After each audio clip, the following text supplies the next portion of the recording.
enchaîner sur ce que Emilia vient de dire.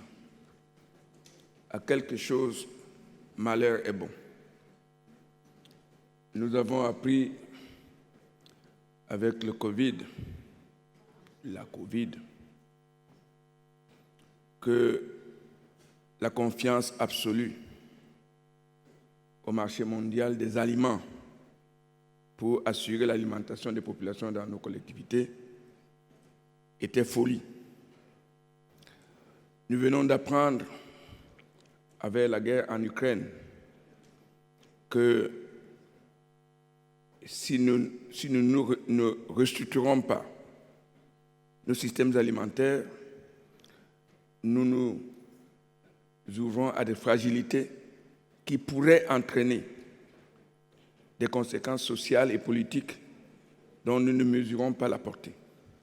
Je rappelle qu'en 2008, il y a eu des secousses sociales extraordinaires de par le monde à cause de l'augmentation des prix des aliments due essentiellement à la spéculation sur les marchés à terme des aliments.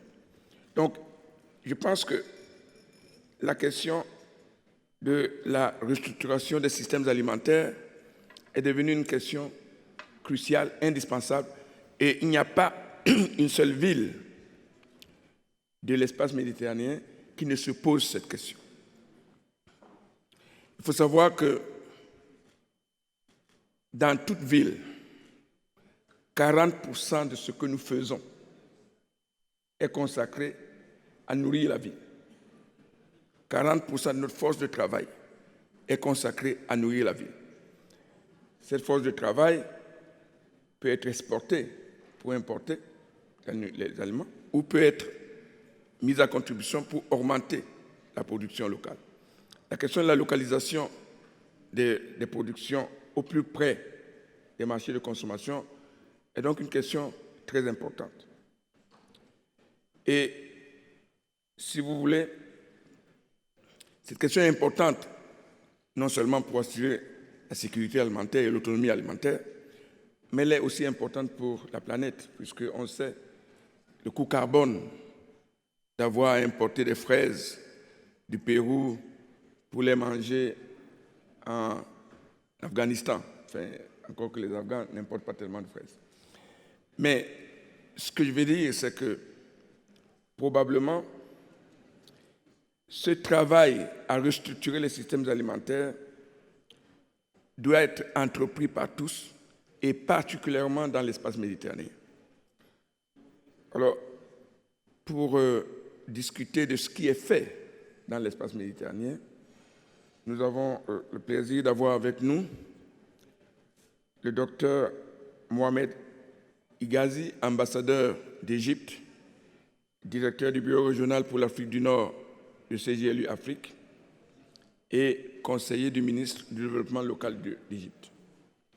Il interviendra en ligne. Nous aurons aussi M. Saïd Leth, directeur du développement rural et des zones montagneuses au ministère de l'Agriculture du Royaume du Maroc, que je voudrais inviter à venir sur la scène s'il est là. Apparemment, il n'est pas là. Je voudrais également signaler l'intervention de Mme Anna Fauché de l'association Less Food, qui interviendra en ligne, de M. Abdaïm, conseiller de la présidente de la région de Nouakchott en Mauritanie, que j'invite sur la scène, de M. Richard McCarthy, président de World Farmers Market Coalition, qui sera en ligne, et de M. Jean-Charles Lardic, de la ville de Marseille. Je l'invite s'il est là. Merci de nous rejoindre, monsieur. Alors, moi je suis plutôt un mauvais modérateur, un peu dictateur. Vous avez 4 minutes pour intervenir. Et si vous excédez beaucoup les 4 minutes, je me permettrai de vous arrêter. Monsieur Dr Igazi, êtes-vous là? Dr Igazi? Yes, Secretary General Jean-Pierre, I am with you. Shall I start counting my 4 minutes? Please, yes. Jean-Pierre, as you always say, all challenges has to be faced on a local level. I will start my intervention by 2 or 3 remarks, and that's all for 4 minutes. Everybody talk about food security, sometime from a production point of view. I will put today my first remark on food waste. 33% of what we produce in Africa, or even more, are lost between collection, packaging, transport, refrigeration, and reaching the market with 33% less of our production. The United Nations Food and Agro Organization, FAO, has established the 29th of September every year to commemorate this very important day of food waste. We have to remember that while we are talking production, we should talk waste. And in that, I have, with your guidance, developed with FAO in Cairo a program for capacity building for our local and municipal CABs, to capacity building program for local leaders to confront food waste towards a sustainable food production. We all know that governance of food production is so important.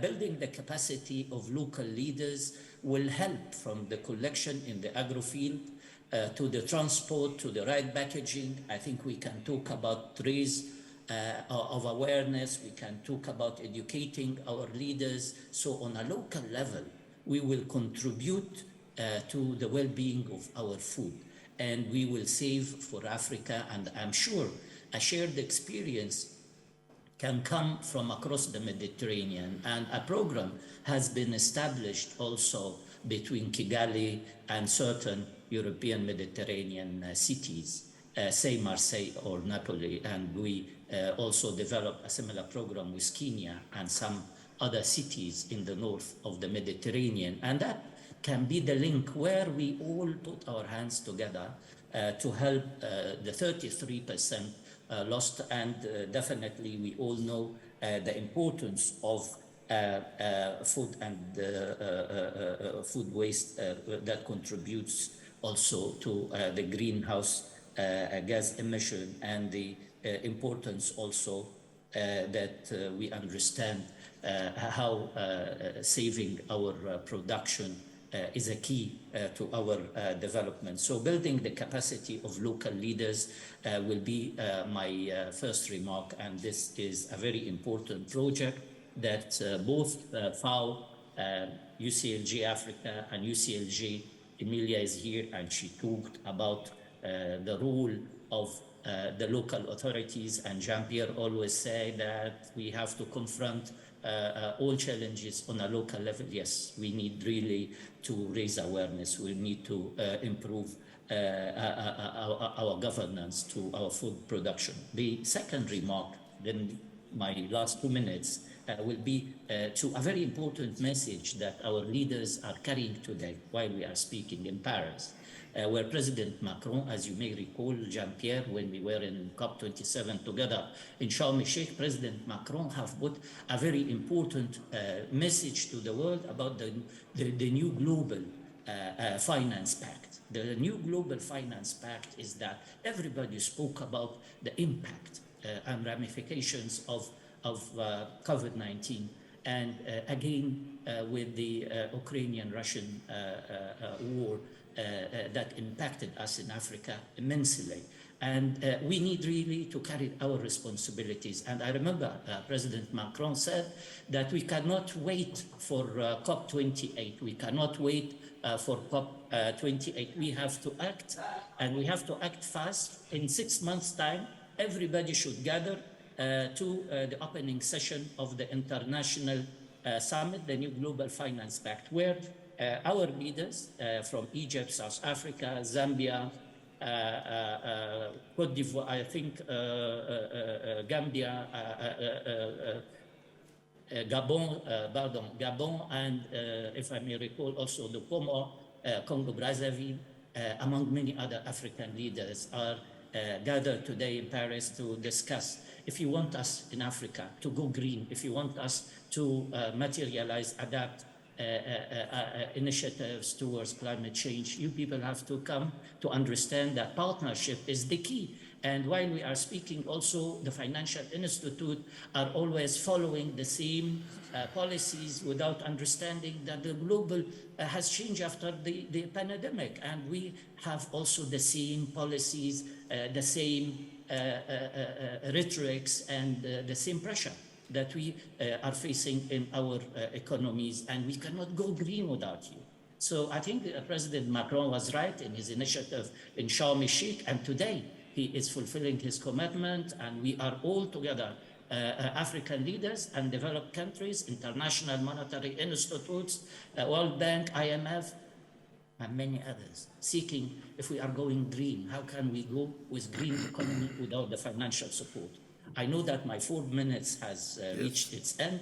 I will submit to the Secretariat my proposal, which we developed in UCLG Africa, about how can we confront food waste on a local level in details, and I submitted it to UCLG World, to the Secretariat, and I hope that if we pull hands, FAO, UCLG Africa, UCLG, together we can finance a very important program, and we can link our cities, both in Africa, across Mediterranean, so that we can achieve saving our 33% loss of food. Thank you very much indeed, ladies and gentlemen. Thank you. Thank you, Ambassador. I don't know if Mr. Saidlet is still not here. So, online again, Madame Anna Fouché, are you there? Oui, je suis là. Yes, I'm here. Voilà, Can you hear allez-y. me? Ok. Bonjour à tous et merci pour l'invitation. Donc nous, je suis la directrice et cofondatrice d'une association qui s'appelle Let's Food, qu'on a créée en 2017 et qui accompagne les collectivités et les gouvernements locaux à mettre en place des politiques alimentaires locales. Donc on travaille à la fois sur l'accompagnement de collectivités, du diagnostic jusqu'à la mise en place de la politique alimentaire. Excusez-moi, je m'entends en écho.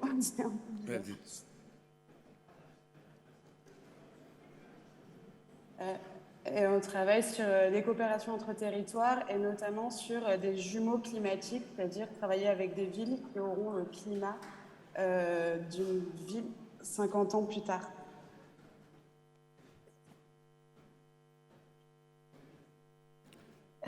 On travaille aussi à renforcer les compétences des décideurs locaux et des techniciens. Et on travaille aussi avec les universités parce qu'on sait qu'il y a des jeunes professionnels qui seront amenés à travailler sur les politiques alimentaires et qu'il faut renforcer les compétences. Et enfin, on travaille sur le recensement d'initiatives pour faire connaître les initiatives locales et tous les écosystèmes locaux qui participent à construire des politiques alimentaires.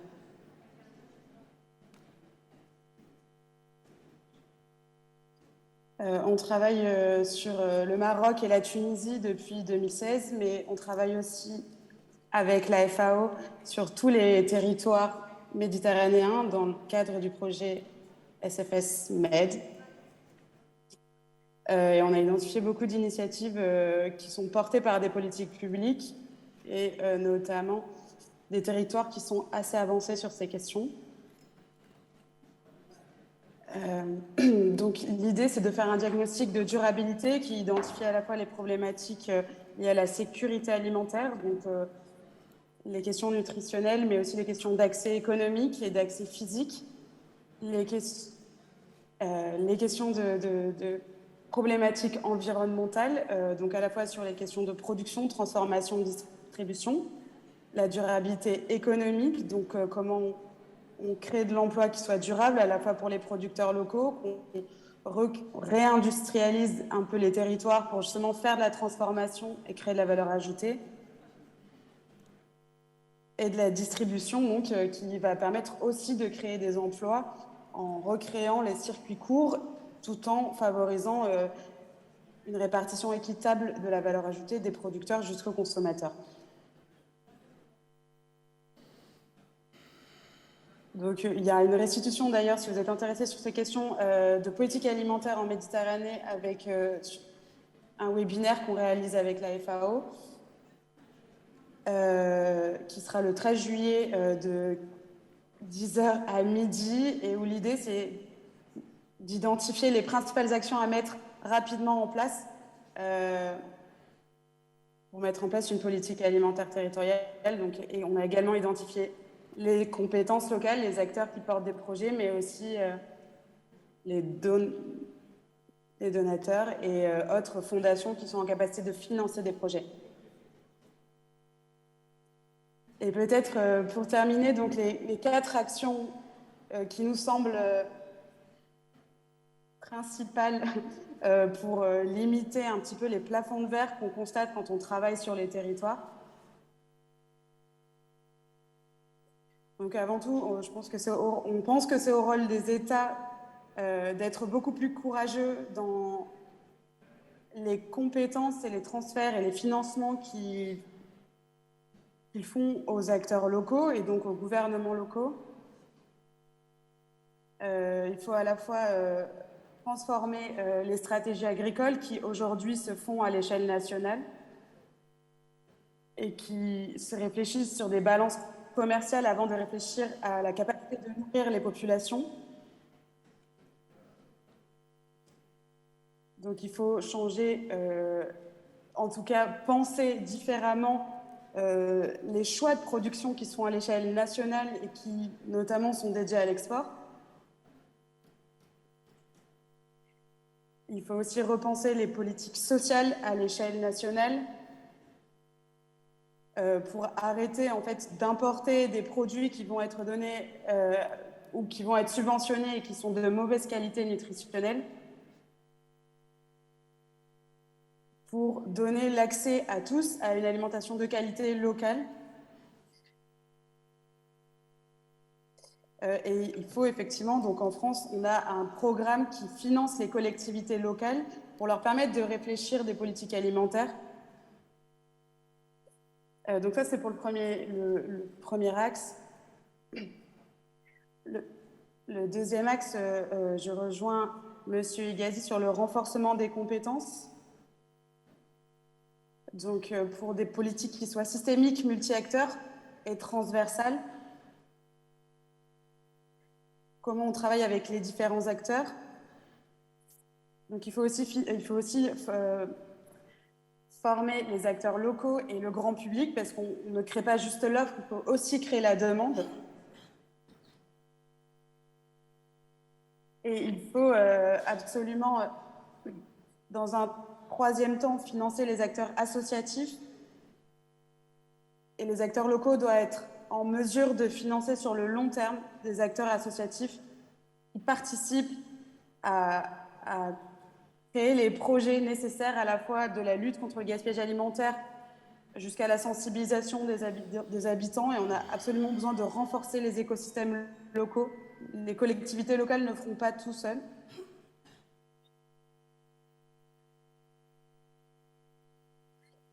Et ensuite, il faut innover et être effectivement courageux aussi à l'échelle locale. Donc à la fois sur des politiques d'approvisionnement local des cantines scolaires qui sont très structurantes pour les filières locales.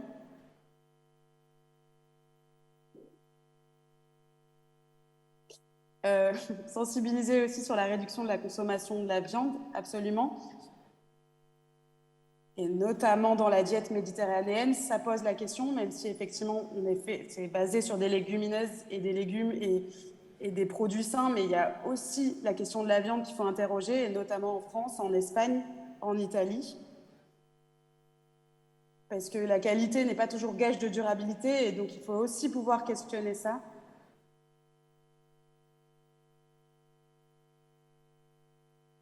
Et enfin, peut-être innover sur les politiques sociales. En France, on est en train de réfléchir aux questions de revenus universels, de sécurité sociale de l'alimentation, qui ferait qu'en fait, on se dégage de la problématique de l'accès économique en donnant les moyens d'exister aux gens et en fléchant les allocations vers des producteurs locaux et durables. Et on pense que ça, c'est un moyen très vertueux pour soutenir à la fois l'emploi des femmes, des jeunes, et du coup limiter l'exode rural, créer de l'emploi de qualité, une production de qualité, tout en permettant aux gens de manger bien et de réduire les problématiques nutritionnelles qui sont à la fois de sous-nutrition et de surnutrition.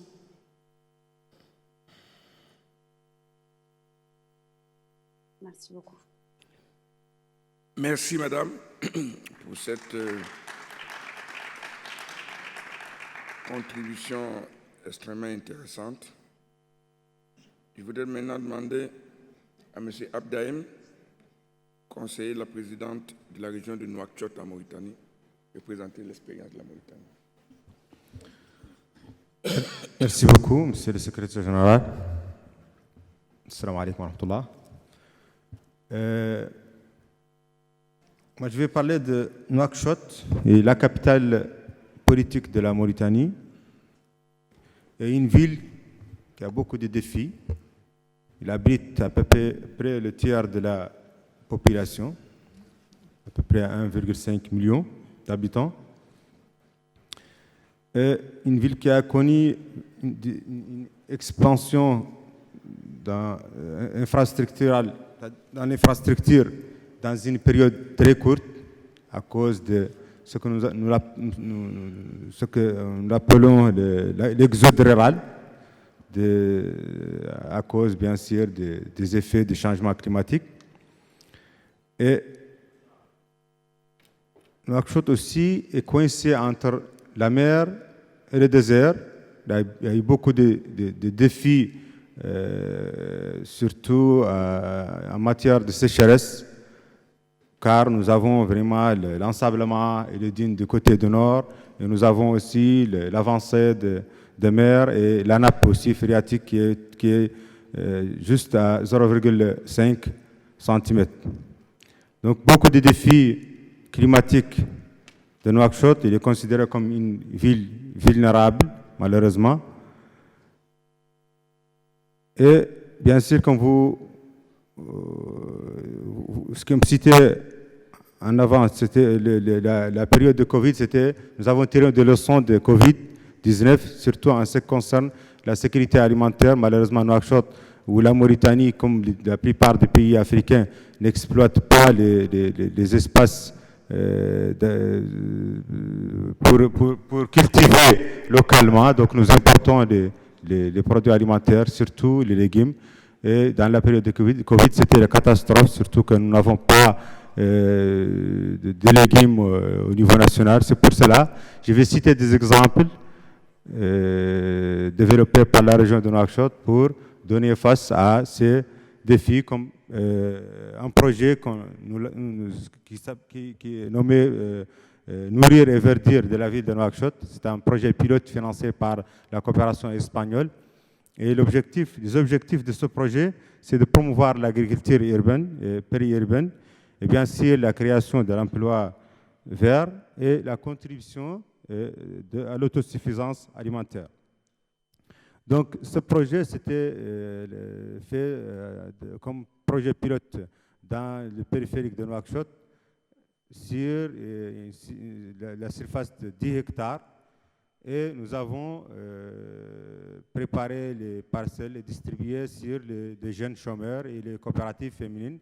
Et en tirant leçon de ce projet, nous constatons que c'est utile et rentable pour lutter contre le chômage et aussi pour lutter contre les effets au changement climatique de la ville de Nouakchott. Et c'est pour cela,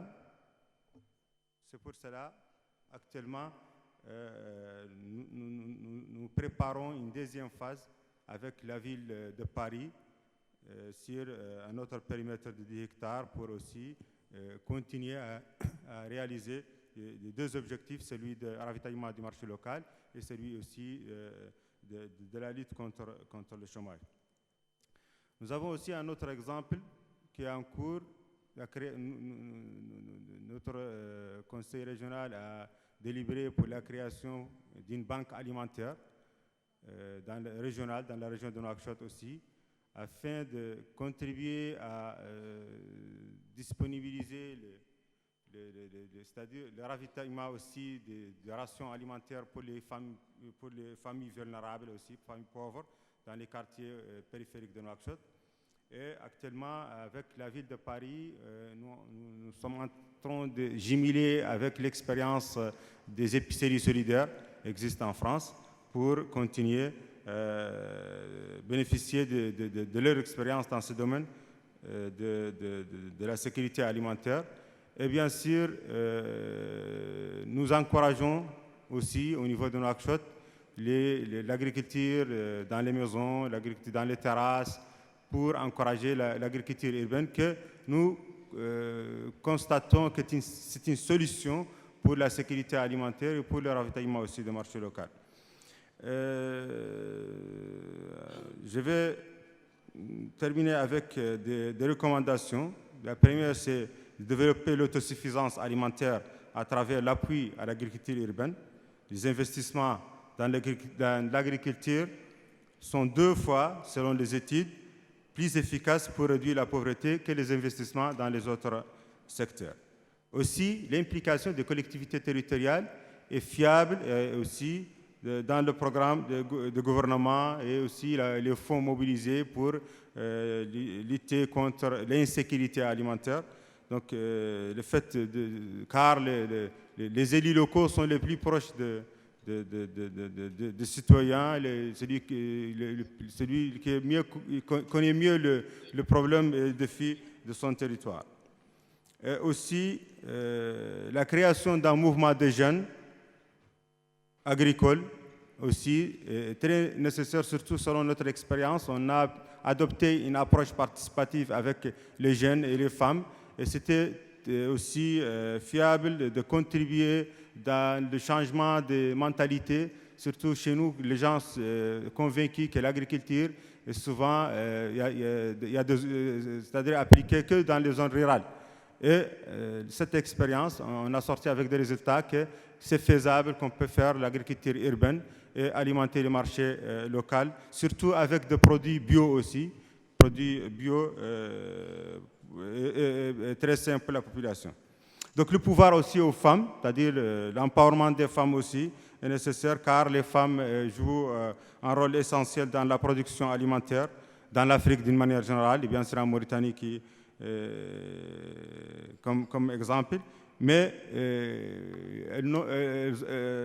les femmes en Mauritanie, comme exemple, ont moins accès aux ressources productives, c'est-à-dire ne bénéficient pas des services financiers et aussi aux droits fonciers. Donc, c'est eux qui contribuent avec un grand pourcentage à la sécurité, à la ration alimentaire quotidienne des familles, mais en même temps, n'ont pas accès aux droits fonciers. Donc, je ne vais pas être long. Merci beaucoup, Monsieur le secrétaire général. Merci beaucoup pour cette expérience également très intéressante. Alors, la dernière parole est à Monsieur Tardik, la ville de Marseille. Bonjour à tous, merci à CGLU de m'avoir invité. Donc, je suis directeur de prospective de la ville de Marseille, chargé d'impulser des politiques municipales nouvelles dans une perspective de développement durable. Et donc, mon service s'est naturellement intéressé depuis quelques années à la question de l'alimentation durable. Il m'a été demandé aujourd'hui de voir comment cette question de la transformation des systèmes alimentaires pouvait s'inscrire dans une transformation sociétale globale. Donc je commencerai en préambule par reprendre les propos de Vicente Domingo, qui disait tout à l'heure que nous vivons un moment historique. Je crois que nous sommes dans la conjonction de deux dynamiques de mobilisation naissantes.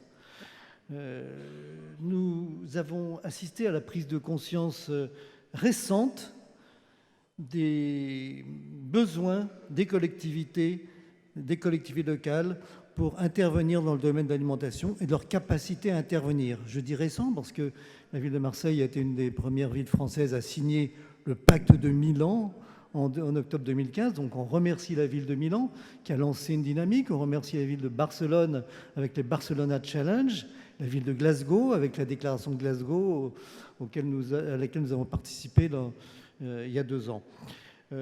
Donc sensibilisation récente des acteurs locaux et en même temps sensibilisation montante des consommateurs, des associations aux problèmes de santé, aux problèmes d'environnement et de climat bien sûr, aux problèmes de souffrance animale, aux problèmes de précarité alimentaire renforcés avec le Covid apparu au grand jour, aux problèmes d'autonomie, aux problèmes globaux de notre société qui sont liés à l'alimentation. Je dis ça parce que d'autres politiques, comme la politique de lutte contre la pollution, contre le trafic automobile, sont des politiques plus anciennes, dont on a l'impression quelquefois qu'elles s'enlisent et qu'elles ne rencontrent pas la même adhésion de la population. Donc là, je crois qu'on est dans une belle dynamique. À Marseille, nous avons depuis 2020 une adjointe au maire chargée de l'alimentation durable, qui s'appelle Madame Aïcha Sif, qui aurait voulu être là aujourd'hui, mais qui n'a pas pu venir. Et nous nous donnons vraiment un défi, le défi de disposer d'une alimentation durable au plan environnemental, local, permettant d'assurer une certaine autonomie, saine et accessible à tous dans un climat, dans un contexte de pauvreté que nous connaissons très fortement à Marseille. Et j'évoquerai juste 5 conditions de réussite, selon moi, pour cette politique. La première, c'est d'adopter une approche vraiment systémique et globale. Ça fait longtemps qu'on parle d'approche systémique, mais on reste souvent dans des approches transversales, thématiques. Et en fait, l'alimentation croise toutes les politiques publiques locales et rejoint tous les enjeux et peut bénéficier des politiques publiques locales ou apporter des bénéfices secondaires à ces politiques publiques. Ainsi, pour prendre l'exemple de l'accessibilité, à Marseille, il y a plus de 20% des habitants qui sont au-dessous du seuil de pauvreté, donc c'est un vrai problème. On a bien sûr des actions concrètes, ciblées, d'aide alimentaire avec des associations, avec le marché d'intérêt national. Mais on souhaite inclure cette question de la précarité alimentaire dans la problématique globale de lutte contre la pauvreté et les inégalités qui concernent aussi le logement, les déplacements, l'énergie, la santé, l'éducation. Et on le lie aussi, bien sûr, à nos objectifs de reconquête des terres agricoles, de développement du réseau de commercialisation et des circuits courts, notamment dans les zones, dans les déserts alimentaires que nous avons, de lien social, plus généralement, d'économie sociale et solidaire, d'occupation nouvelle des espaces publics, de gastronomie, du tourisme durable et bien entendu de démocratie participative. C'est la première condition, cette vision systémique. La deuxième, c'est d'inscrire la transition alimentaire dans une transition sociétale globale. Prolongement naturel de cette vision systémique, puisqu'on se rend compte, on partage tous, je pense ici, l'idée qu'on doit changer de modèle économique, qu'on a un modèle vertical, centralisé, cloisonné, concurrentiel, et qu'on veut faire apparaître, faire émerger un modèle local, solidaire, qui basé sur de nouvelles formes d'économie, économie du partage, économie du don, etc. Donc notre politique alimentaire peut véritablement, à travers toutes les dimensions que j'évoquais tout à l'heure, être un ferment de cette transformation, en faisant notamment redécouvrir que le bonheur et l'efficacité de vivre ensemble, dans la proximité, dans les échanges, dans le partage, dans la solidarité, qu'on illustre à travers nos politiques alimentaires, sont une réalité qui peuvent imprégner bien d'autres façons, bien d'autres dimensions de la vie urbaine et de la vie locale.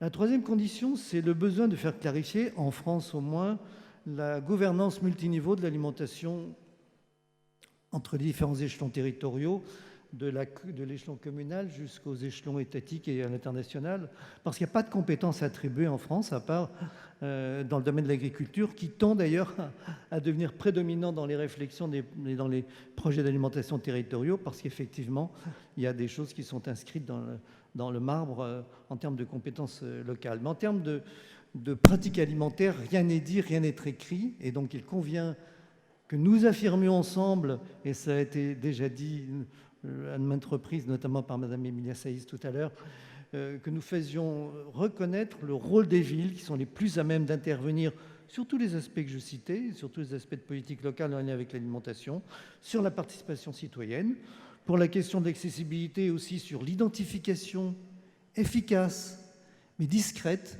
que nous devons avoir des personnes se trouvant en situation de précarité. Et puis bien sûr, nous défendons le fait que les villes ont vocation à intervenir à l'international, à porter des plaidoyers pour que l'alimentation soit vraiment inscrite dans les agendas des États, alors que vous savez qu'elle est totalement absente de l'accord de Paris sur le climat, malgré sa part importante pour les gaz à effet de serre. Mais nous revendiquons que les politiques d'alimentation, les politiques globales alimentaires, fassent elles aussi l'objet de financements internationaux. C'était la troisième condition. La quatrième condition, je pense que je parlais de cette bascule de ce modèle économique, d'un modèle vertical vers un modèle horizontal. Il se trouve que le droit, les cadres réglementaires favorisent toujours un statu quo.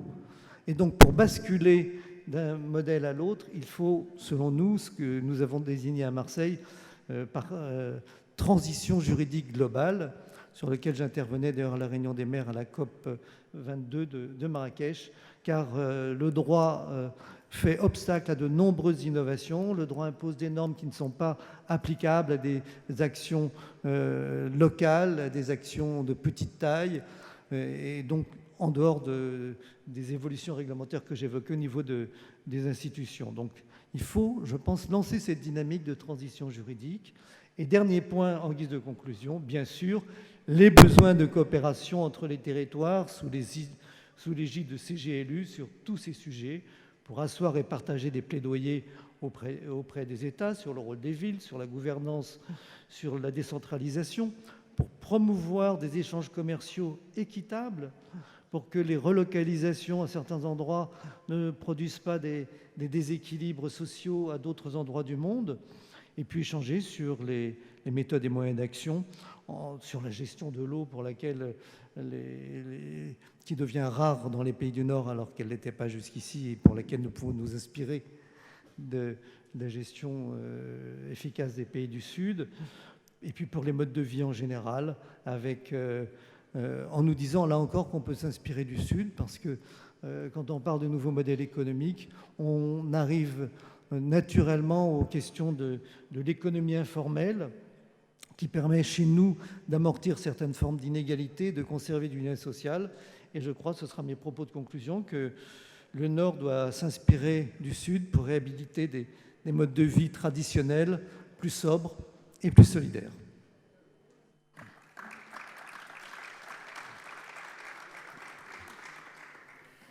Écoutez, c'est difficile de conclure mieux que ce qui a été dit. Moi, je vais simplement souligner quelques points qu'on doit à M. Igazé d'avoir insisté sur les 33% de pertes des récoltes qui sont un point d'attention qui mérite qu'il y ait un programme de coopération autour. Deuxièmement, j'ai bien entendu les 4 actions prioritaires suggérées par Mme Fauché, le transfert des compétences et des moyens aux collectivités territoriales en ce qui concerne les questions alimentaires, le renforcement du travail avec les différents acteurs, le financement à long terme du secteur associatif et la promotion des cantines scolaires pour changer les habitudes alimentaires. M. Abdaïn nous a dit l'importance à attacher à l'agriculture urbaine y compris sur les parcelles et sur les toitures, les terrasses. L'exemple de la banque alimentaire développée par la région de Nouakchott en coopération avec Paris et l'encouragement des jeunes et des femmes à entrer dans l'agriculture avec la contrainte que les femmes n'ont pas toujours accès au foncier.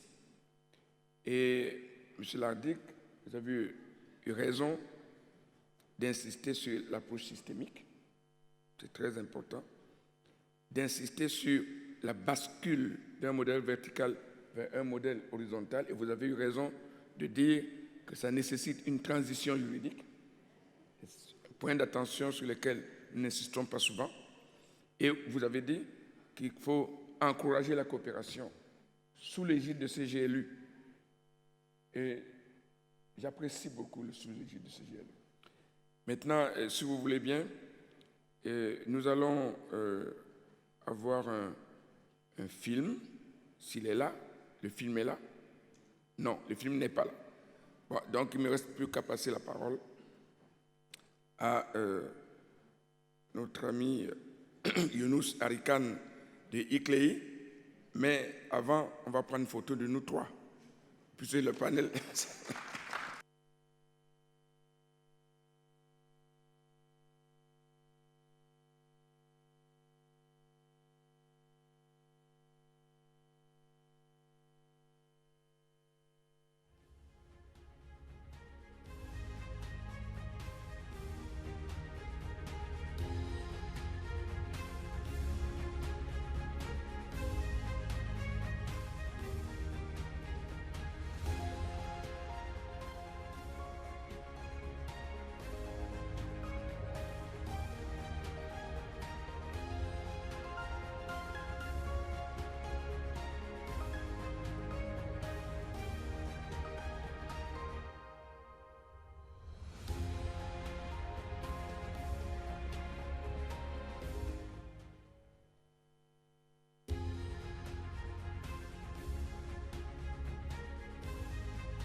Good morning.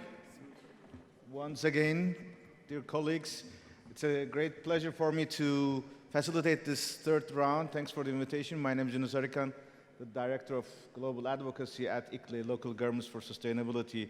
We are delighted to join this session. Thanks for the invitation from UCLG, our sister network, and especially for Mersefiani, of course, our common point in leadership and bringing us together.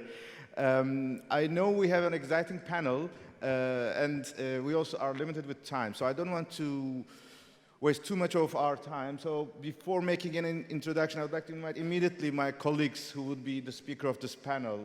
May I invite Ms. Ana Castelvi, Technical Advisory Manager of the General Directorate of Agri-Food Businesses, Quality and Gastronomy, Generalitat de Catalunya.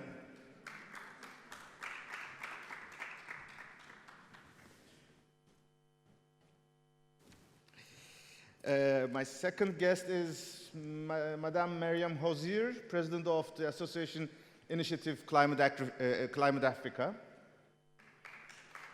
And my third guest is Carlos Lorenz, Secretary General of Orufogar.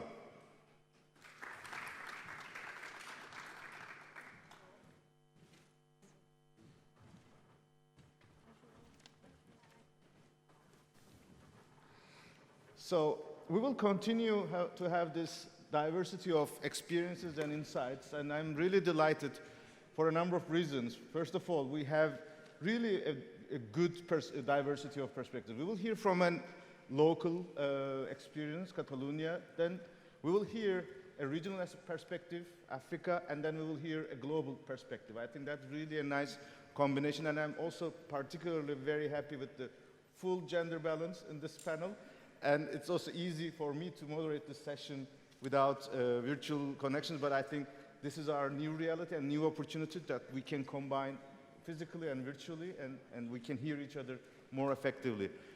A couple of words before giving the floor to our panelists. Let me share very briefly our contribution in the food agenda on behalf of ICLEI. We are a global network since 1990, which is now reaching to around 2,500 network across the world. In fact, this is the 10th anniversary of ICLEI's City Food Program. That's why I think this also makes me particularly happy to join this session. We have started the discussion on food through the resilient cities perspective, and I think that connects to the previous discussion that it's a human right, it's a really demand-driven process.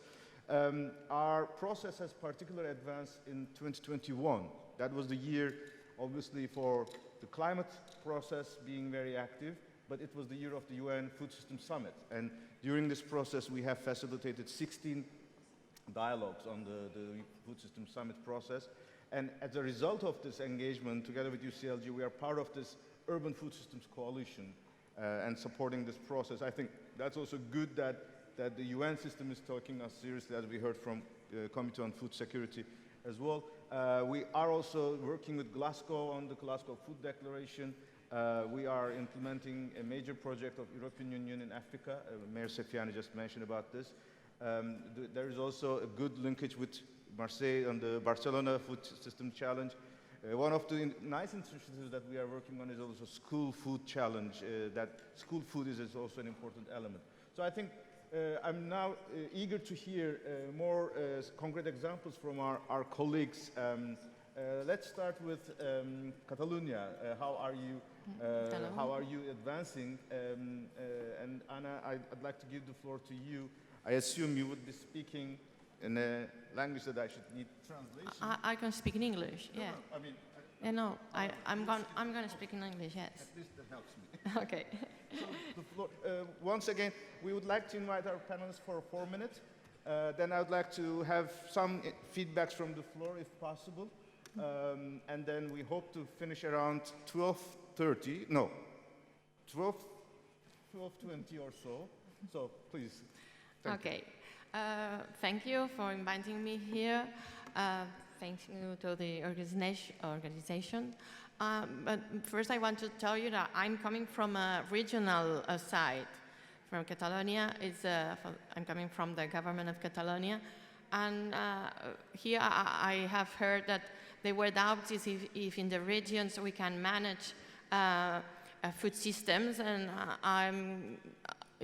we understood some years ago that yes, in the regions we can manage the subject, and the way we were thinking to do that was in a way that some of the previous people have spoken of, in an holistic way, having everybody on the table doing the work. We first created a political body, a food council, Catalan Food Council, where all the authorities who were dealing with food were there. And this council, that was created in 2017, asked to our department, I work for the department that was previously agriculture, livestock and fishery, and changes to the calling itself food department, because we changed the idea of we are dealing with the food that everybody eats. And this council asked to our department to elaborate a strategy for all Catalonia. And in the strategy, we asked to all the actors of the food chain, from the primary production, industry, distribution, and even consumers. Because we all are food chain. We are all part of the food system, and we elaborated it. We finished in 2021 we were working in it during the pandemic stroke in 2020. We make a participatory meetings. They were to be on live, and we have to change it to online participations. And we gather all the people that were working in the food in Catalonia, and we made up this strategy. It's a strategy that is going to be from 2021 to 2026, and it has 4 dimensions. A first dimension of sustainability and circularity. Second dimension of food rooted to the territory. A third one of equity and justice. Third one of healthy food. Was more in a consumer perspective with healthy quality and this area. The first one was more dimension was more thinking about the way we produce in a sustainable way, and the second one was thought about our producers on a local level, because the rural importance of the production of food is mainly in rural areas. And in the third one is the social sustainability, that everybody who works on the food chain has to have its rights known, and an occupation, a good kind of occupation. Also, that the primary producer has earns its own living. And as long as the chain goes, everybody has what it's worth for what they do. And the third one is to have the fourth one is for the conscious consumer. We know that the consumer has the power to decide what they want to eat, and they have to know what they are eating. We are very now talking with education, with the education department, because we want to improve what is taught on the schools about food. They have to know where it comes from, what kind of work it is, and what's healthy for them, and they also will know if there is a sustainable way of producing.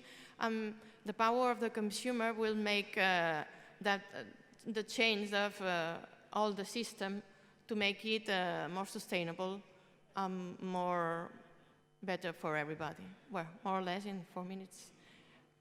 I think, first of all, there is always our challenge about the terminologies. When I was talking about local, I was particularly mentioning about limited territory, because in the UN sense, regional is a bit more like continental, therefore I was referring Africa, which we'll listen. But your point especially, that was also consistent with what Emilia was saying in the beginning as well, that food is a topic that really brings local and regional governments much more closely because of this relation with the producers and the consumers. And I think you were mentioning about the consumer choices, but there's also this concern, and that's a part of the just transition, traditional food production or agricultural production. Some of the times they are seeing stress with these new dimensions of different food style, lifestyles of food. They are concerned that their production market is shrinking and they are not very easy to adapt to this new consumer habits. Therefore, role of regional governments to also help both of them to listen to each other is very, very important. So I think your experience that you start with an institutional framework, vision, and work with all partners is very, very helpful and very, very excellent, good practice. So, Miriam, let's continue. We heard about, in the previous session, a bit more experience. So, applause for Anna and Catalonia, of course. And we had heard from Nukaşot, but I think you would like to share a bit more about across Africa, how the food discussion is taking forward. We're listening to you, please. Merci beaucoup, monsieur le modérateur. Merci à l'ensemble des participants et aux panélistes. Oui, aujourd'hui, j'interviens en tant que présidente de l'association Initiative Climat, qui anime un programme de coopération Sud-Sud qui s'appelle Initiative Climat Afrique francophone, initié en marge de la COP22, et dont l'objectif, en fait, est d'identifier dans un premier temps et de valoriser les initiatives intéressantes, exemplaires, portées par les acteurs territoriaux, les acteurs locaux. Donc aujourd'hui, le réseau comprend plus de 300 acteurs qui représentent aussi bien de 25 pays d'Afrique francophone, dont bien entendu l'Afrique du Nord, qui regroupe aussi bien des associations locales, des organisations villageoises, des groupements formels ou informels, mais surtout des entrepreneurs et des collectivités territoriales. J'insiste sur les entrepreneurs parce que c'est ce qui nous intéresse aujourd'hui sur la question de la sécurité alimentaire et l'amélioration en fait, de la production. Donc nous organisons en parallèle des trophées tous les ans qui récompensent en marge des COP, donc on en a fait à la COP 22, la COP 23, la COP 24, qui encouragent ou récompensent les acteurs les plus innovants qui portent des solutions en matière de lutte contre le changement climatique, aussi bien en termes d'adaptation qu'en termes d'atténuation. Et le rôle des acteurs africains territoriaux, non étatiques, est très très important dans ce sens. Dans le sens où parmi les thématiques qui ont été identifiées depuis maintenant 7 ans, il y a 3 thématiques qui correspondent à des enjeux réels aujourd'hui que connaissent aussi bien la Méditerranée que l'Afrique, à savoir la sécurité alimentaire, la sécurité énergétique et tout ce qui est en lien avec l'économie circulaire. Donc nous avons constaté effectivement dans ce réseau qu'il y a un intérêt très très fort de la part des jeunes entrepreneurs sur la question de production alimentaire. Nous avons plus de 200 aujourd'hui entrepreneurs agricoles. Alors il y a un nouveau concept, c'est l'agripreneur. C'est une notion qui se développe beaucoup et on était vraiment surpris de voir combien les jeunes aujourd'hui souhaitent s'engager dans la sécurité, dans la lutte contre l'insécurité alimentaire. Donc vous savez très bien, notamment en Afrique francophone, qu'il y a des vrais soucis en termes de production, de diversité des produits, pour résoudre les vraies questions liées à l'alimentation au niveau local. Ces jeunes, ce qui est intéressant de relever, c'est qu'ils sont beaucoup sur l'innovation agricole. Et c'est ça qui nous intéresse, qui portent des solutions en termes de lutte contre le changement climatique, donc à travers des pratiques agricoles résilientes au climat. La plupart des initiatives qui sont dans la base de données, donc tout ça, ça figure dans une base de données initiativeclimat.org, qui est la première plateforme qui recueille des initiatives locales et d'ailleurs qui pourrait être un exemple à démultiplier au niveau de la Méditerranée. Je crois énormément au partage d'expériences. Les solutions aujourd'hui en termes de lutte contre le changement climatique existent. Et ils sont beaucoup portés par les acteurs vraiment locaux, territoriaux, que ce soit au fin fond des oasis, au fin fond de la brousse, des mangroves. Et donc, il faut vraiment qu'on aille les chercher ces innovations.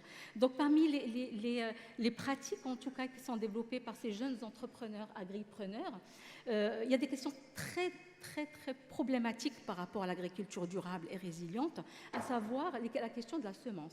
La question des semences est aussi bien en termes de production qu'en termes de conservation, des semences locales, résilientes, ce qu'on appelle les semences paysannes.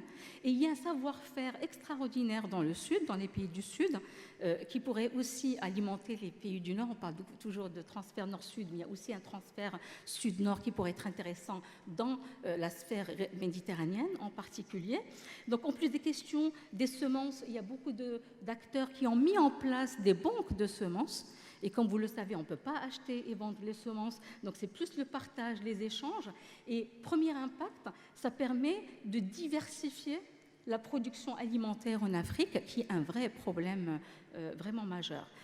Deuxième type d'activité, enfin de projet concerne les biofertilisants. Vous savez très bien qu'aujourd'hui, pour produire biologique ou de manière durable, on a intérêt à promouvoir ou développer des fertilisants écologiques, biologiques. Il se trouve que dans les réseaux, on a des chercheurs, des experts, des jeunes agroécologistes qui ont développé des biofertilisants avec des matériaux locaux et qui peuvent aussi partager cette expertise en termes de production des biofertilisants. Dernière chose, enfin, parmi les actions aussi, c'est tout ce qui est en lien avec la valorisation des déchets. On parle beaucoup d'économie circulaire dans la production, dans les circuits alimentaires.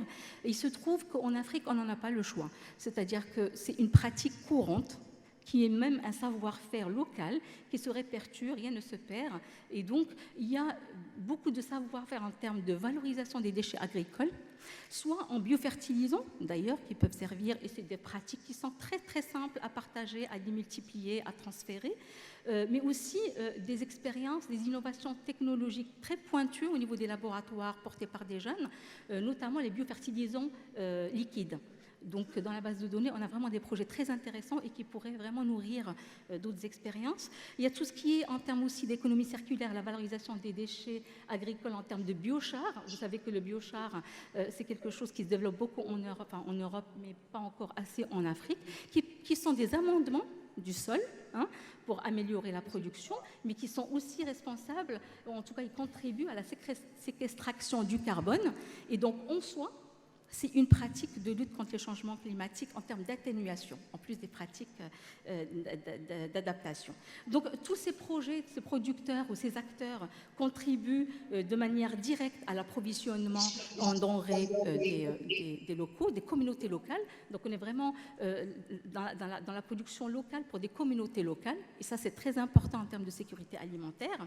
Ils permettent de créer aussi de l'emploi, de la richesse. Et donc, ça permet aussi de lutter contre le chômage, qui est un facteur primordial en termes de lutte contre le chômage pour nos jeunes, notamment les jeunes en Afrique et en Méditerranée du Sud, contribue à l'adaptation, donc on l'a dit, au changement climatique. Donc en termes de recommandations, pour finir rapidement, il me semble que c'est très important de promouvoir ces agri-entrepreneurs, d'abord en valorisant les initiatives les plus exemplaires et en mettant en place des mesures incitatives pour encourager les jeunes à rester dans leur communauté et exploiter l'exploitation agricole et contribuer ainsi plusieurs impacts, lutte contre la sécurité alimentaire, la lutte contre la migration. Parce que tous ces jeunes-là, pour eux, si ces emplois se développent et s'ils ont des aides, ça leur permettrait quand même de développer, de contribuer au développement local, territorial voilà.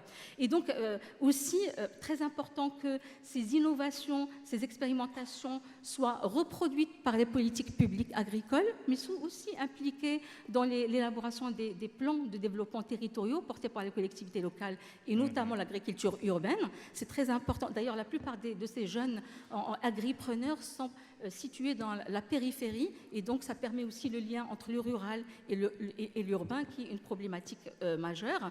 Développer, à mon avis, des référentiels en termes de production agricole résiliente, pourquoi pas des écofermes, un référentiel, une charte écoferme méditerranéenne qui reprend aussi des initiatives du nord de la Méditerranée que du sud, mais surtout, il y a un besoin de réseautage, de partage d'expériences, de renforcement de capacités pour que ces types d'initiatives soient démultipliés et pour qu'on puisse vraiment contribuer à la création d'emplois dans le domaine de l'agriculture. Et donc, ça a vraiment un multiple impact social, économique et environnemental.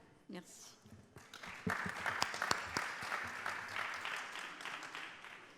Thank you, Miriam. For those, sometimes we're speaking about these old terminologies that nobody understands, but she mentioned at the beginning of a term called COP. This similar to this COP, which was the importance that it was the COP in Marrakesh, in Morocco, that I think it's a nice legacy because after all these years, finally, in another African COP in Sharm el-Sheikh, the food has finally entered into the climate debate, and there will be more expectations. And I also would like to really welcome your perspective that in the 60s, there was this green revolution that was coming to Africa and all around the world, which, as Emilia mentioned, about a different type of, let's say, development, and which was a disaster for many of us. I'm very happy that now Africa is turning into another type of, but in the real sense of a green food and agriculture revolution, with all these examples you have made, taking the front runner. And I think this is really something that we should be proud and replicate. Carlos, so let's hear from the regional government's global perspectives. Maybe you would like to add additional comments about in the rest of the world how these are discussed. And thanks for coming again. Well, the floor is yours. Hablar en español. Bueno, lo primero, gracias a CGLU por invitarnos y gracias por poner este tema sobre la mesa y dentro de este gran evento. Siendo el último, la gente tiene la sensación de decir, ya está todo dicho, yo ya no sé qué decir, pero yo sí tengo una cosa que señalar que no se ha dicho hasta ahora y que creo que es importante subrayarla de manera muy importante. Aquí todos estamos muy implicados en la Agenda 2030 y en el cumplimiento de los ODS. Y en un evento de este tipo, yo creo que es preciso decir que el ODS número 2, que es hambre cero, no solo no se va a cumplir en el 2030, sino que va a ser un gran fracaso. Es un fracaso que es de todos, pero es un gran fracaso, porque yo creo que en este momento tenemos un problema mayúsculo. Más que las crisis que tenemos, es la incapacidad de actuar. Porque hablamos mucho, pero actuar menos. Y los problemas son tan grandes que nuestras actuaciones quedan superadas por nuevos problemas. De forma que la dificultad, el secretario general de Naciones Unidas dice actuar, pero en estas reuniones, en las COP, pues vamos repitiendo mucho el problema, la crisis, pero actuaciones menos. Por tanto, cuando se apuntan actuaciones como las que aquí se han apuntado, pues yo creo que debemos celebrarlo. Pero en todo caso, un gran fracaso objetivo 2. Hoy, si entráis en Internet, encontraréis que la cifra de gente que sufre hambre aguda es de 375 millones de personas. Hambre aguda. Para que nos situemos, esto es como la Unión Europea. Es como si toda la Unión Europea, quitemos Polonia o quitemos España, pero toda la Unión Europea, hambre aguda. 375 millones de personas. Esto está yendo mal, porque hay más gente que sufre hambre hoy que hace un año y más gente que sufre hambre hoy que hace 2 años. Por tanto, esto está yendo mal. No siempre ha ido mal, porque los objetivos de desarrollo del milenio fueron bien, porque del 2000 al 2015 el hambre disminuyó y en el año 2015, cuando se acabaron los objetivos de desarrollo del milenio e iniciamos los objetivos de desarrollo sostenible, pues en el mundo había no hambre aguda, sino hambre, que es una cifra que ya no se usa, o que ya no está en Internet, pero en el 2015 había 778 millones de personas con hambre, no hambre aguda, hambre, en el 15. Y bueno, esto era un éxito porque por primera vez desde que se contabilizaba esto estábamos por debajo de los 800 millones de personas, lo cual era un éxito. Y bueno, tienes que preguntarte, ¿y qué ha pasado? Si esto iba bien, ciertamente que había alguna trampa, Si del 2000 al 2015 se había reducido un 25% a la gente que sufría hambre, era porque, entre otras cosas, China estaba ahí y lo había reducido de una manera muy drástica. Y esto nos ayudaba mucho en los números generales, que también eran buenos en América Latina, no tan buenos en África. Pero en todo caso, disminuyó el hambre en el mundo. ¿Qué ha pasado después? Hombre, se explica que es culpa de la guerra de Ucrania y que es culpa del COVID. Bueno, pues resulta que nosotros estuvimos en octubre del 2019, cuando todavía Ferrero no presidía el Comité de Seguridad Alimentaria Mundial, todavía no era él, pero estuvimos en Roma en el Comité Mundial de Seguridad Alimentaria, y el secretario general de la ONU, en octubre del 2019, presentó el informe anual y dijo: el hambre está aumentando. El hambre está aumentando. Teníamos 778 millones de personas en el 2015 y en octubre del 2019, es decir, antes de la pandemia y antes de la guerra, había 821 millones de personas con hambre. Y el secretario general de Naciones Unidas decía: bueno, esto es culpa de las guerras, esto es culpa de las dificultades del comercio internacional, esto es culpa ya del cambio climático. Y nosotros dijimos: Pepito Grillo, las regiones. Hombre, aquí no podría haber también, en este agravamiento de esta situación, una mala gobernanza. Y argumentamos eso, una mala gobernanza. Una mala gobernanza. ¿Por qué? Porque resulta que todos los países con hambre tienen planes nacionales para superar el hambre, planes nacionales de seguridad alimentaria, que son un documento y una burocracia inoperante. Y nosotros decimos, para resolver el hambre en el mundo y en estos países hay un tema de sistema alimentario y un tema de comercio alimentario y de industria alimentaria, pero también hay un tema de gobernanza, porque no se da suficientes capacidades a gobiernos locales y regionales. Por ejemplo, nosotros estamos trabajando mucho con las regiones de Perú. En Perú hay un grave problema de anemia alimentaria. Bueno, resulta que los mismos gobernadores que están luchando contra la anemia alimentaria están luchando años y años y años para tener permisos para poder gestionar el agua, que los permisos se gestionan en Lima.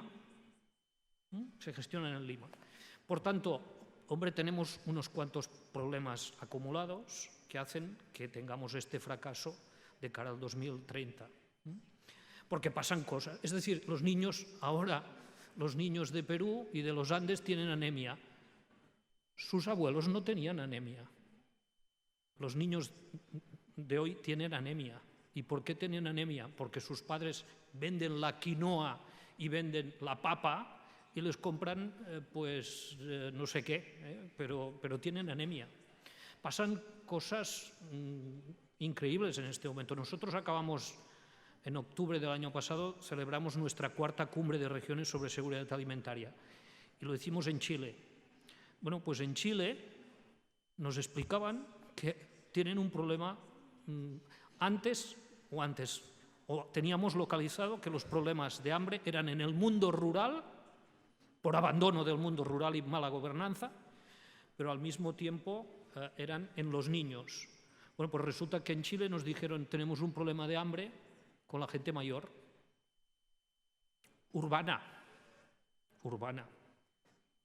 Bueno, y resulta que también sabemos que en Estados Unidos, de esto hablaba Emilia, en Estados Unidos hoy los estudios dicen que antes de la pandemia, no hambre, pero en Estados Unidos antes de la pandemia había 35 millones de personas con problemas de seguridad alimentaria.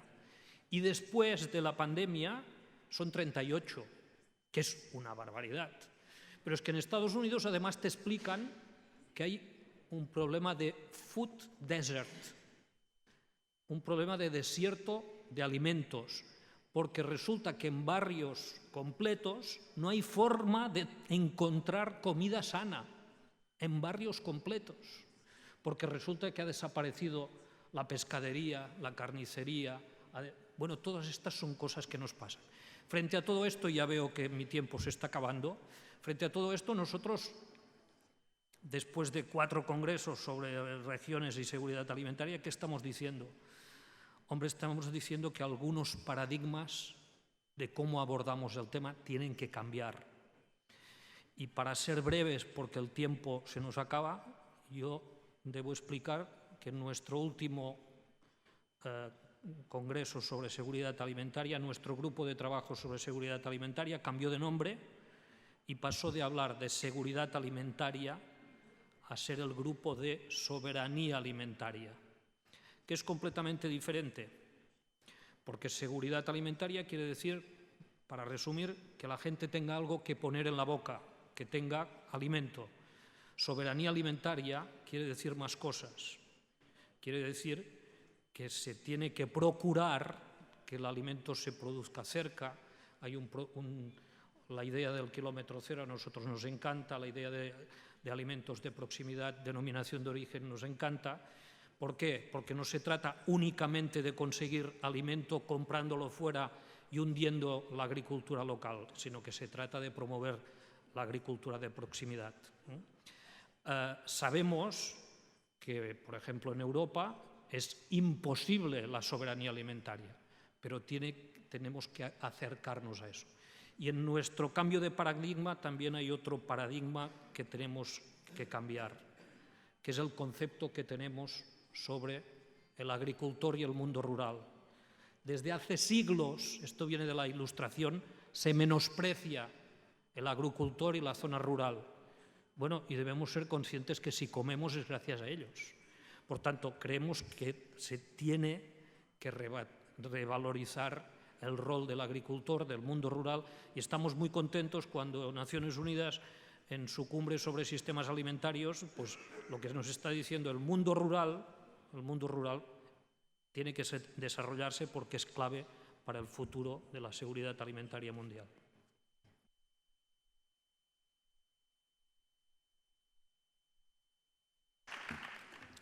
Thank you, Carlos. Especially the terms are also very interesting. It's not just the hunger, but the good food, the quality of food. And the moment we start to discuss about the quality of our life, we are starting to question our paradigms and the need for a change. And I think that's excellent that you have given an example, this contradiction that at the same panel that we heard, that 30% of the food is wasted, and meanwhile we are suffering from hunger. So definitely there should be a change in this system because the system is not serving anyone. But in fact, introducing detrimental effects both to those villagers who are dealing with bad habits of production, but also those who feed in this badly produced food, and there's definitely a need for this kind of revolutionary discussions about how to change that. And we have solutions, and this year, and that's the mission of this meeting, this summer, in a couple of weeks' time in Rome, there will be a stock take of the Food Systems Summit. So let's hope that from this meeting we can send messages to this meeting saying that it's not anymore a discussion, it's really an implementation, and the agriculture business should not be surprised that local and regional governments are here because they're bringing the voice of the people who are consuming, but also producing better and healthy and livable for all of us. I would like to check with our organizers about timing for, do we have time for Q&A or shall we declare closure of this session?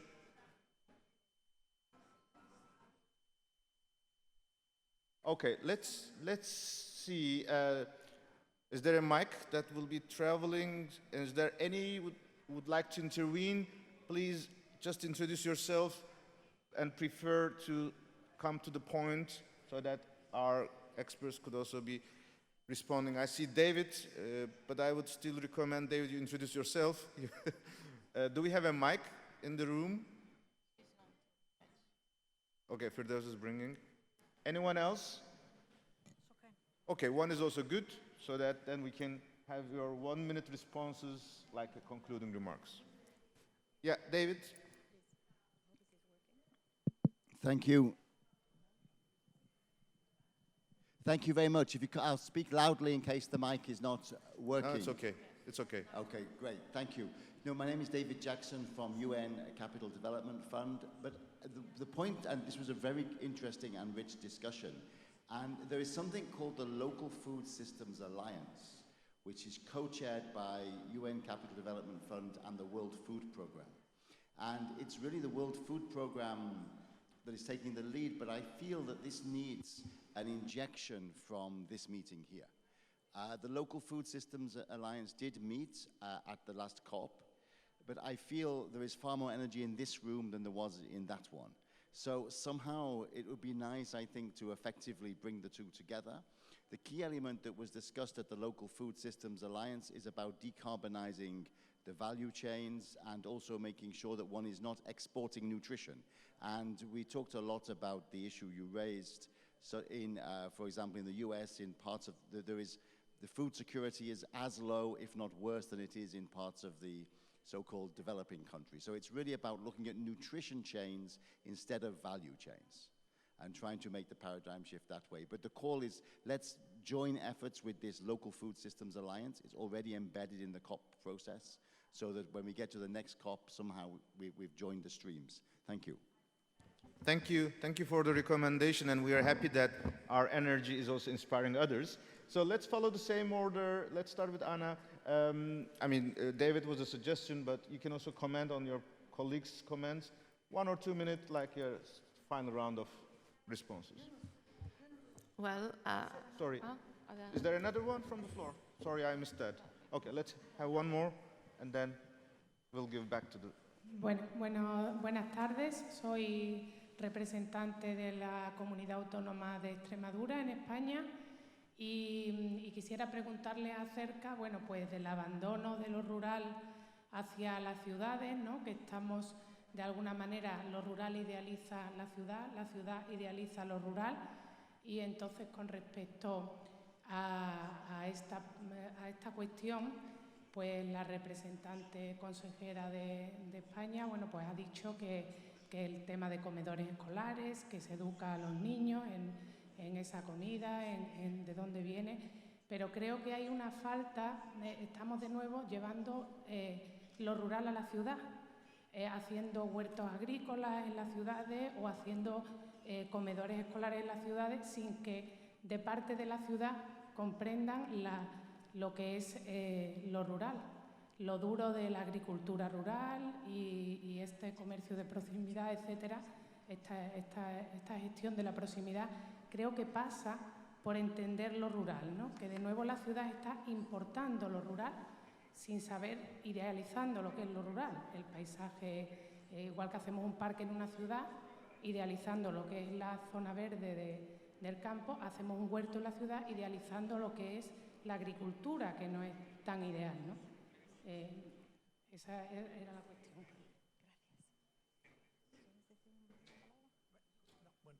Gracias por darme el micrófono.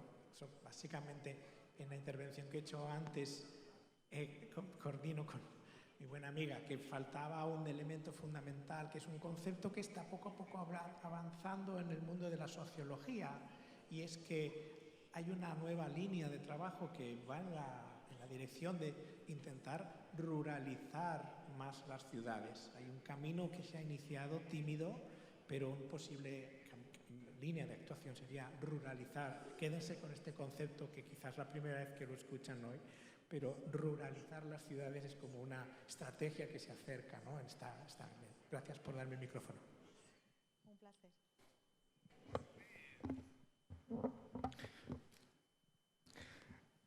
Thank you. I would suggest our respondents could consider whether they would like to respond to any of those contributions. So back to you, Anna. Thank you for your contributions. Well, as the first speaker, I think that yes, when we sum up, we will go stronger. Yes, it's a good idea to go all have the same ideas. Go together. And then I changed to Spanish to answer them. En nuestra estrategia sí identificamos el hecho de la gran distancia que existe entre el campo y la ciudad. lo rural está muy lejos de donde se consume el alimento, porque claro, en las ciudades es donde está la mayor parte de la gente y es donde hay mayor ignorancia de lo que es lo rural y lo que es consumir. Consumen alimentos pero sin tener idea de dónde provienen, y es una de las actuaciones que tenemos contempladas, hacer que el mundo rural conozca más, el mundo rural sea más conocido por parte de la ciudad, y era, como he empezado antes a decir, era en parte formando en la escuela ya a los niños a explicarles lo que es, lo que significa, y sobre todo también dignificar el trabajo del agricultor, del ganadero, del productor de alimentos. Como también él ha dicho, si nos quedamos sin ellos, nos quedamos sin comida.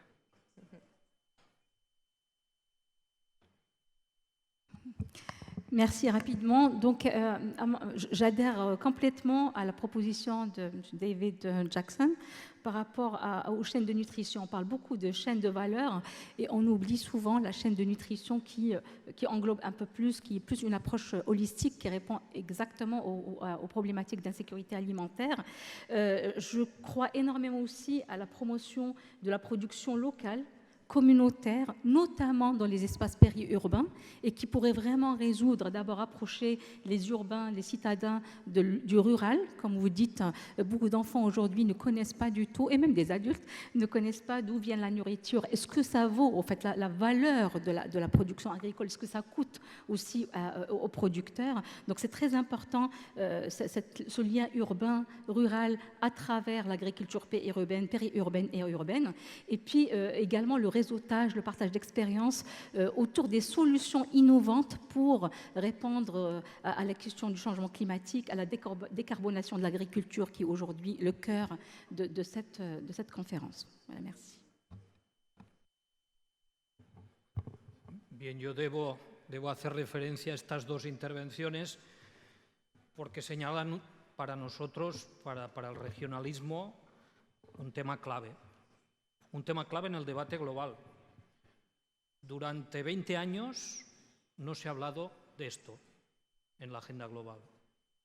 No se ha hablado de un tema que para nosotros lo hemos señalado continuamente, era gravísimo, que es el éxodo rural, el brain drain hacia las ciudades, la España vacía.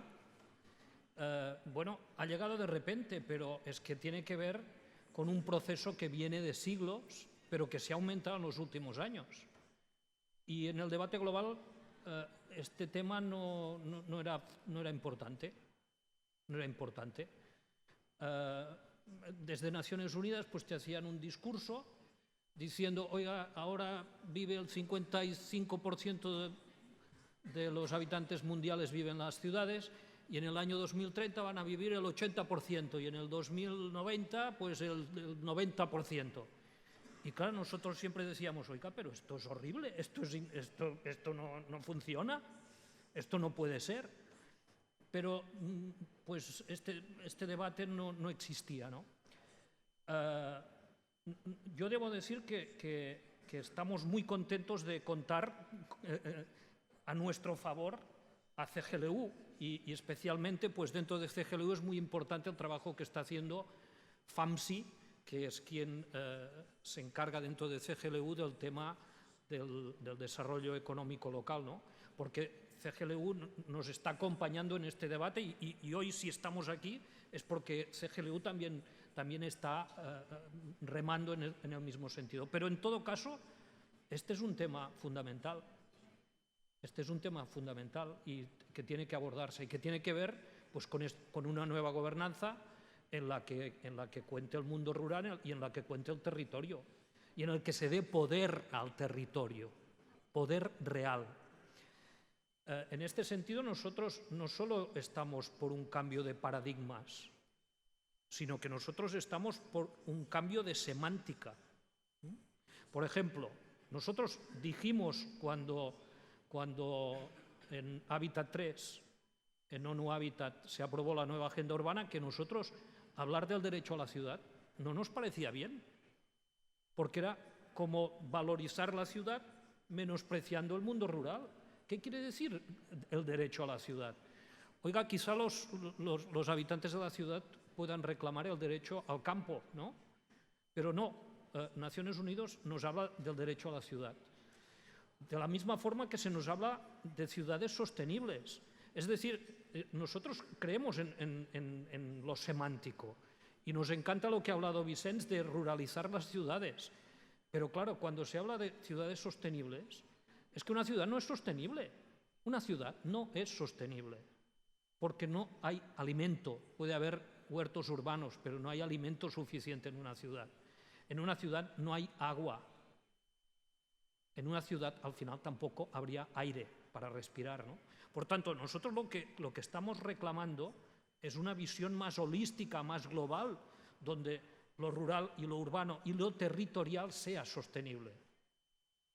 Las ciudades son un foco de todo, pero nosotros creemos en unas ciudades articuladas con ciudades intermedias, con un mundo rural que evite el éxodo rural. Porque el éxodo rural, la España vacía en el mundo es mucho más grave. Es decir, España puede estar vacía, pero ya no te digo lo que puede suceder en muchos países de África y en muchos países de América Latina. Por tanto, en los debates globales tenemos que tener en cuenta esto para articular una visión más global de equilibrio territorial, porque la clave es el equilibrio territorial.